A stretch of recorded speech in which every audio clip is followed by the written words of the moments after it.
rumahnya? Rumahnya jauh, Bu. Oh iya, Bagas rumahnya mana? Parang. Oh, Masya Allah, jauh sekali ya.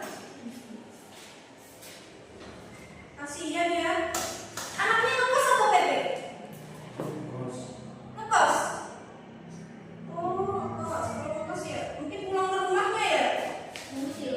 Kasihan kalau satu sendirian.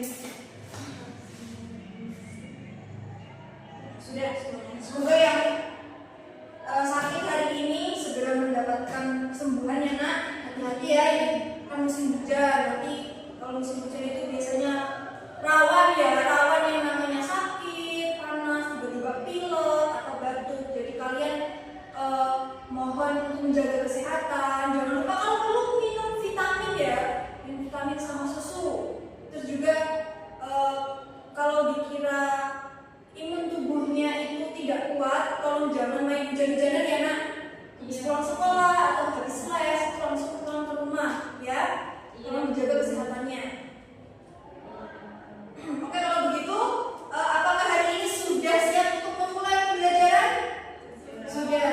Sebelum minggu tadi pembelajarannya apa? Mata pelajarannya?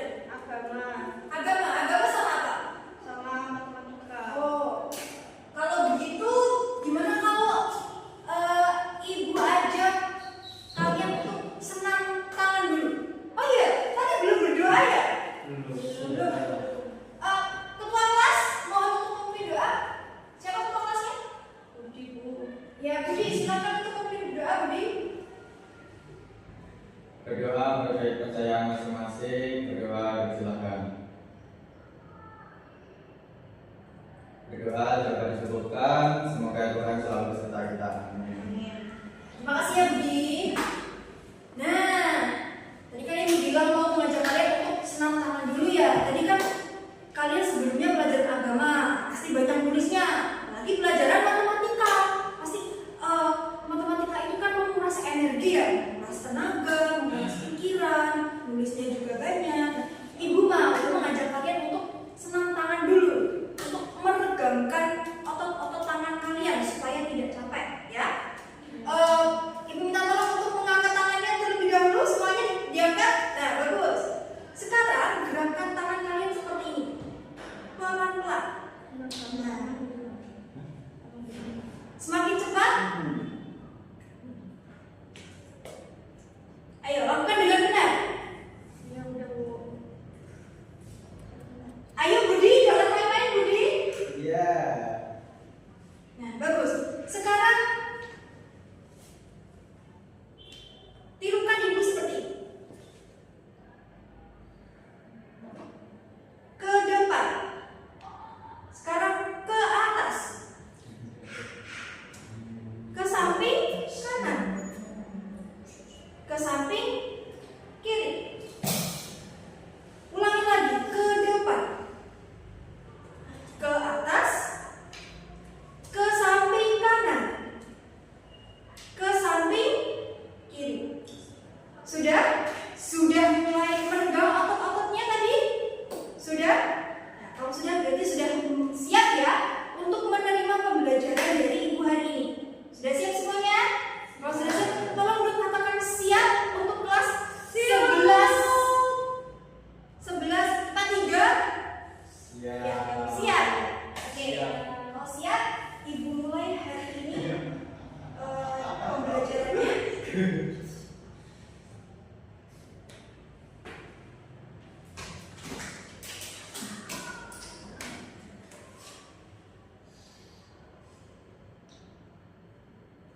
Nah, sebelum ibu mulai pembelajaran minggu lalu, itu kan terakhir materi puisi ya. Nah, hari ini kira-kira ada yang masih ingat nggak? Kemarin ibu bilang materi selanjutnya kalian mau pelajari materi ini. Ada yang masih ingat mau pelajari materi apa? Iya. Tidak? Lupa. Satu pun tidak ada yang ingat? Ya. Oke, gak apa-apa. Ibu maklumi mungkin kalian capek ya dengan semua mata pelajaran yang kalian ikuti, baik mata pelajaran secara teori maupun praktik ya. Mungkin kalian agak lupa. Hari ini kita akan belajar mengenai teks argumentasi. Ada yang pernah mendengar apa itu teks argumentasi? Ada yang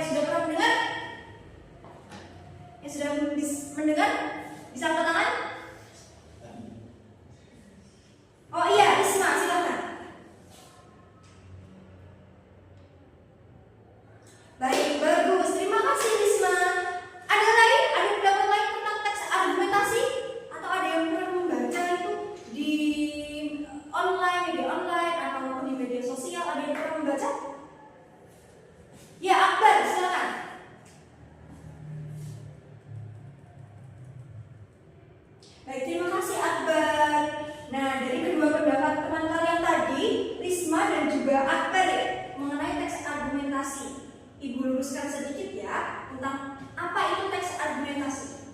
Jadi, teks argumentasi ini sebenarnya sudah kalian temukan di kehidupan sehari-hari ya. Biasanya kalau kalian membaca berita di web atau di media sosial ataupun yang lain, itu juga termasuk salah satu contoh kecil dari teks argumentasi.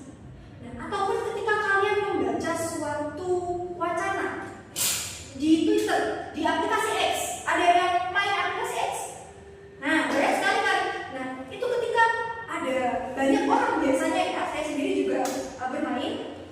Biasanya di aplikasi X itu banyak sekali orang-orang yang menuliskan suatu wacana. Biasanya mereka mengungkapkan pendapat mereka, opini mereka di situ, dan juga beberapa data yang mereka berikan di situ itu termasuk juga teks argumentasi. Paham? Ada yang pernah membacanya di media X? Katakan? Iya. Dia sudah pernah baca? Ya, kalau boleh tahu dia pernah membaca apa nih di media X? Tentang apa judulnya? Oh iya, baik, tentang ketahanan pangan. Nah, jadi dia itu pernah membaca sebuah teks wacana di Twitter tentang ketahanan pangan. Apa ya yang dia temukan di situ?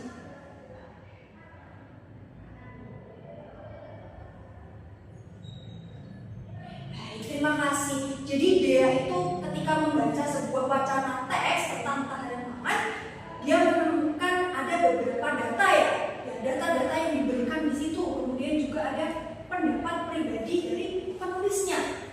Nah, apa yang telah dibaca oleh dia, suatu wacana yang dia temukan di Twitter itu juga dinamakan dengan teks argumentasi anak-anak. Teks argumentasi itu banyak sekali ya jenisnya. Ada teks argumentasi berupa teks argumentasi berita. Itu salah satu contoh kecil dari teks argumentasi. Wacana pendapat seperti yang dibaca, yang diutarakan oleh dia tadi, itu juga dinamakan dengan teks argumentasi. Jadi, simpulannya, teks argumentasi itu apa sih? Ada yang mau membacakan? Ya, baik. Risma?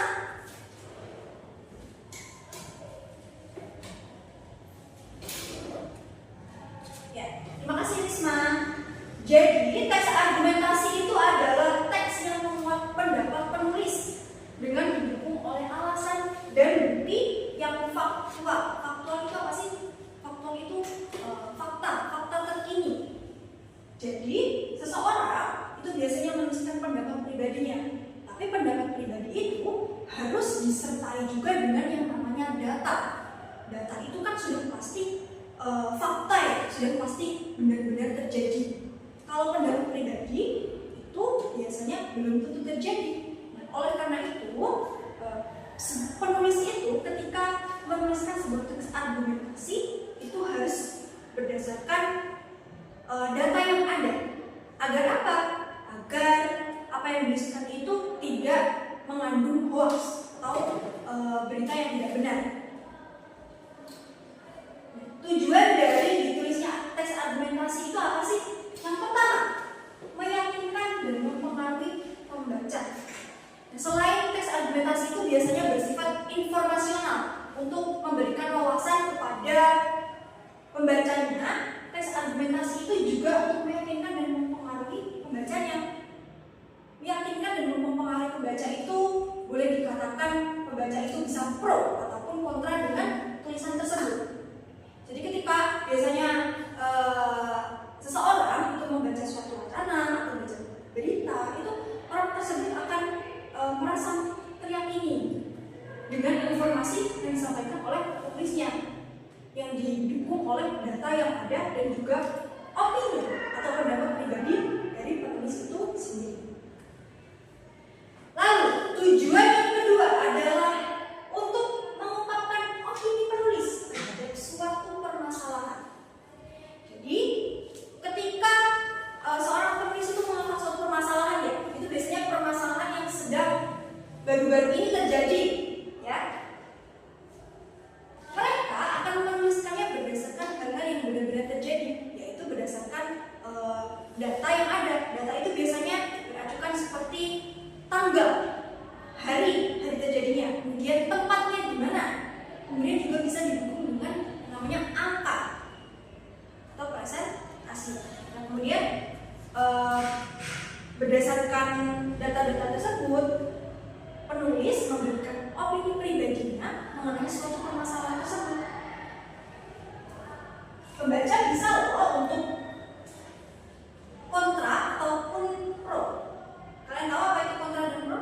Ya, kontra itu tidak setuju, kalau pro itu setuju. Beberapa pembaca bisa setuju ataupun tidak setuju dengan opini yang disampaikan oleh penulis tersebut. Mau ditulis? Ya, mau ditulis ya? Ya boleh. Silakan ditulis.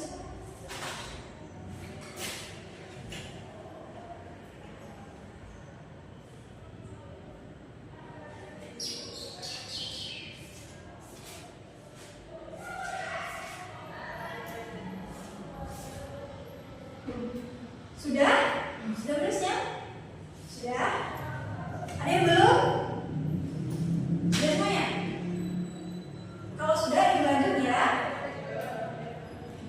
Berikutnya mengenai ciri-ciri dari teks argumentasi itu sendiri. Yang pertama, berisi pendapat dari penulis. Tentu saja teks argumentasi itu tentu saja berisi pendapat dari penulis.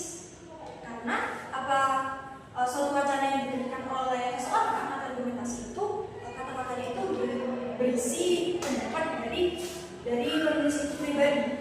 Nah, pendapat itu sendiri didapatkan oleh penulis melalui apa yang sudah ia baca, peristiwa apa yang sudah ia lalui. Seperti itu. Kemudian yang kedua, muat fakta dan data. Seperti yang tadi dikatakan, bahwa teks argumentasi itu tidak hanya berisi pendapat pribadi dari penulis dengan perasaan emosionalnya dia saja, tapi juga memuat fakta dan data yang ada. Faktanya tadi berisi apa? Bisa apa saja? Tanggal, yaitu, terus kemudian tempat kejadian, kemudian angka, ya angka. Biasanya angka itu data yang bisa dibaca yang langsung, istilahnya to the point, langsung. Oh, ada angka, pasti di sini ada datanya. Itu berarti memang ada, memang benar kejadian itu terjadi. Yang kedua, bersifat persuasif. Ada yang tahu apa itu persuasif? Ada yang tahu? Jadi anak-anak, persuasif itu sifatnya dapat mempengaruhi pembaca. Ketika kita membaca suatu argumentasi, suatu tulisan tersebut dapat mempengaruhi pemikiran kita. Apakah kita nanti mau setuju ataupun tidak setuju dengan tulisan tersebut.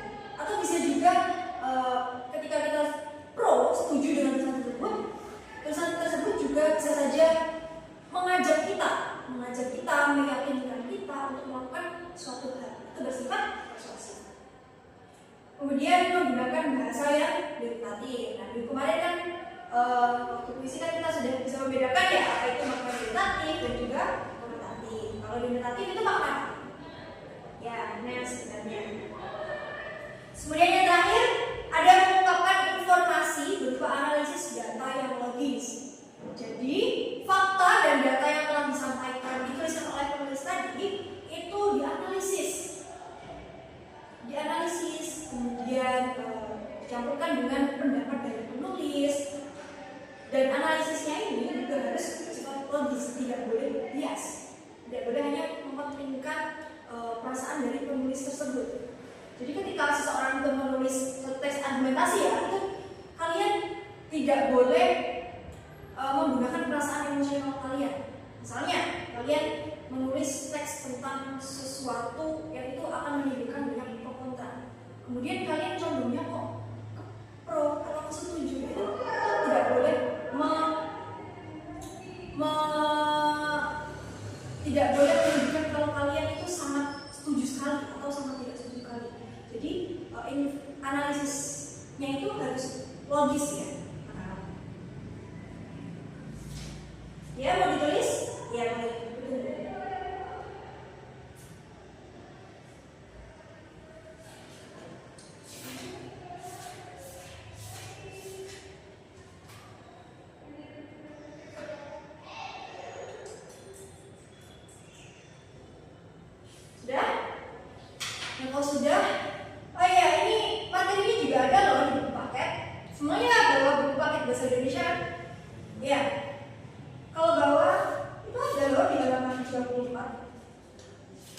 Bisa dibuka yang ide pokok dan ide pendukung itu ada. Iya. Semuanya bawa kan? Ada yang tidak bawa? Siapa yang tidak bawa? Hamna tidak bawa. Hamna bisa pinjam dengan teman sebangkunya ya, bisa berbagi. Bisa dilanjut ya. Nah, kalau begitu berikutnya adalah ide pokok dan ide pendukung dari teks argumentasi. Ada yang mau membantu ibu untuk membacakannya? Iya, Vera, silakan.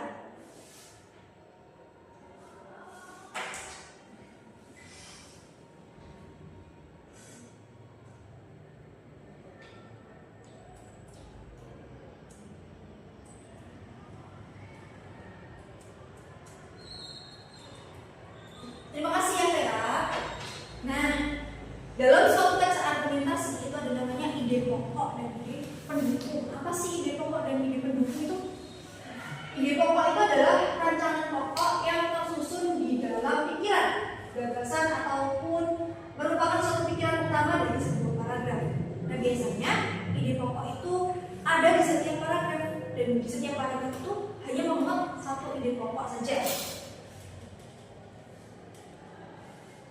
Ide pokok tersebut kemudian dijabarkan melalui ide-ide penjelas yang tersaji dalam kalimat-kalimat penjelas. Jadi, dalam satu paragraf itu memuat satu ide pokok dengan beberapa kalimat-kalimat penjelasnya.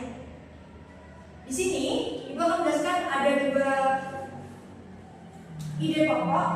Ide pokok itu biasanya terdapat di awal ataupun di akhir.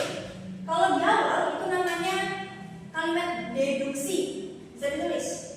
Kalau ide pokok di awal kalimat pembuka itu namanya kalimat deduksi.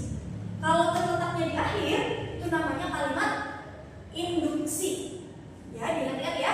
Kalau di awal namanya deduksi, kalau di akhir namanya induksi. Ya, benar sekali. Jadi deduksi itu misalnya kalimat awal itu membicarakan ide pokoknya. Kemudian ketika di akhir itu setelah itu ada kalimat-kalimat penjelasnya. Kebalikannya itu kalimat induksi itu kalimat awalnya itu berupa kalimat penjelasnya, sedangkan kalimat-kalimat akhirnya itu berupa kalimat atau ide pokok. Sudah paham? Sudah. Kalau sudah paham, mohon dibuka buku paketnya halaman 36. Ya, bacaan ya. Tentang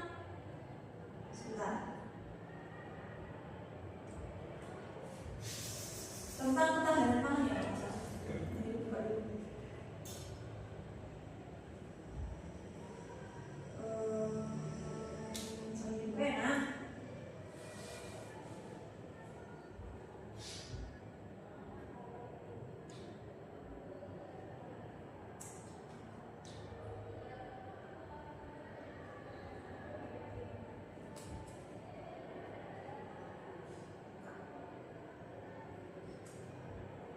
Oh iya, betul, tentang diversifikasi untuk ketahanan pangan. Jadi silakan kalian mengidentifikasi ide pokok dan kalimat-kalimat penjelas dari bacaan berikut. Kalian maunya tugasnya individu atau kelompok? Karena ini cukup mudah ya, hanya mengidentifikasi ide pokok dan ide penjelas. Jadi ibu buat kelompok dengan satu kelompok berisi 2 orang ya, satu bangku. Ada yang sendiri ya, yang sendiri bisa gabung dengan temannya ya, bisa 1 kelompok 3 orang.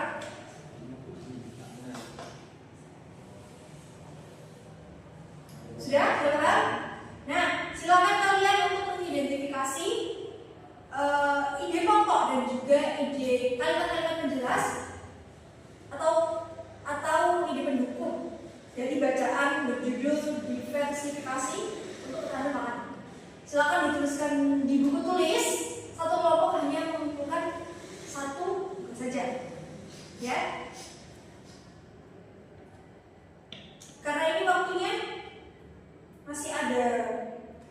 JP lagi ya?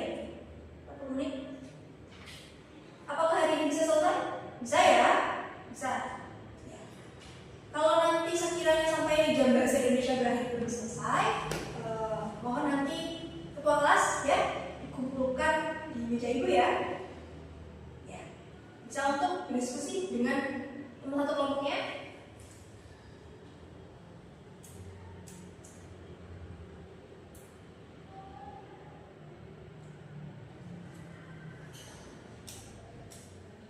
Iya, mau papan dia? Iya, boleh. Jangan lupa dipakai ID card-nya.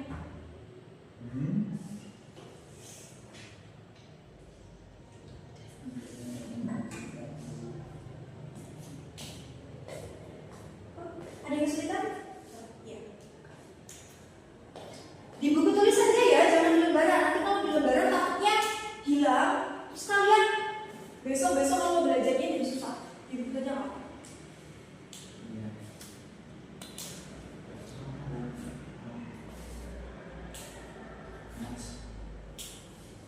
Budi kok nggak pakai kaos kamu, Budi? Tadi basah Bu, kehujanan. Ya apa?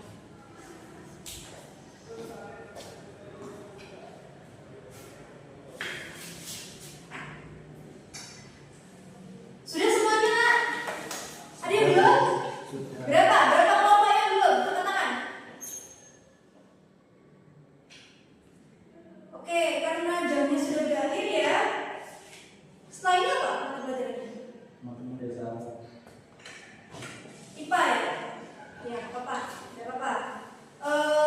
Kalian bisa melanjutkan mengerjakan tugasnya karena kurang sedikit ya? Ya, kurang sedikit. Nanti ketua kelasnya minta tolong untuk dikumpulkan di meja ibu ya. Ya, terima kasih ya. Kalau begitu, pembelajarannya dimulai sampai sini. Minggu depan kita masih belajar tentang teks argumentasi. Materinya tentang apa? Ada di buku. Setelah ide pokok dan ide pendukung itu apa materinya? Ya, fakta dan opini. Jadi minggu depan, pertemuan selanjutnya kita masih membahas teks argumentasi yang akan membahas tentang fakta dan opini dari teks argumentasi. Jadi kalian bisa baca-baca dulu ya untuk persiapan. Nah, minggu depan pertemuan selanjutnya itu juga akan ada kuis ya. Jadi mohon semuanya untuk belajar. Ya, bisa dimengerti? Bisa. Ibu akhiri pembelajarannya sampai di sini. Apakah ada yang mau ditanyakan nak dari pembelajaran hari ini tentang awal teks argumentasi? Ada yang ditanyakan? Sudah? Tidak ada? Sudah paham semua? Sudah paham semua? Ketua kelas, mohon untuk dipimpin akhir pembelajaran. Ya, Hamna?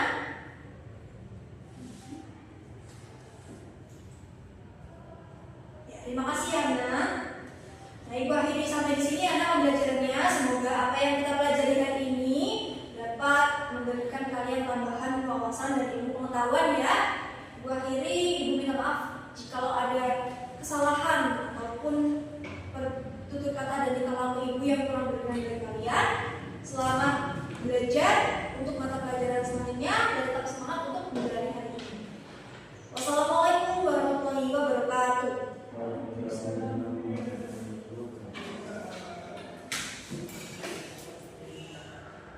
Iya boleh katakan dulu.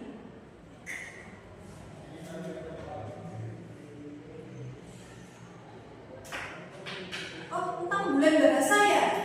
Iya, tentang bulan bahasa itu kan kalian ada disuruh itu ya? Menentukan sesuatu di kelas ya, setiap kelas. Kelas ini mau menentukan apa? Drama. Drama. Iya. Segera dipersiapkan ya, karena waktunya tinggal 1 minggu lagi. Semoga nanti kalian dapat membuat suatu penampilan yang meriah ya. Dan juga tetap hati-hati